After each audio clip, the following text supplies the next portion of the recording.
This is question 12 on problem solving from the 2013 IMAT. So we're told that there are two sizes of coffee jars. The small jar, which is 250 grams, costs $4.50. Then the large jar, which is 400 grams, costs $6.30. Now we're told the large is 60% bigger, but only 40% more expensive. So it's better value. But by how much per kilogram is the large better value? So how should we work this out? Well, we could simply work out how much a kilogram of small costs and how much a kilogram of large costs. Then just calculate the difference.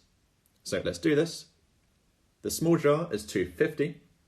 So how do I get to a kilogram from that? We need to multiply the price by 4. So what's 4 times 450? Well, 2 would be 9, then 2 9s are 18. So a kilogram of small is 18, because a quarter of that is 450. Now what about large?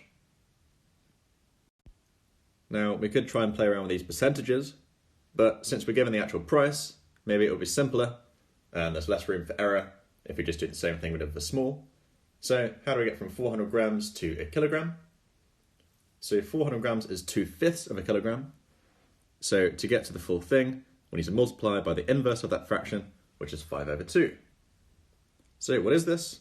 If we do the over 2 first, what's half of 630? That's 315. So what's 315 times 5? Or 3 times 5 is 15. Then the 15 pence times 5 is 75.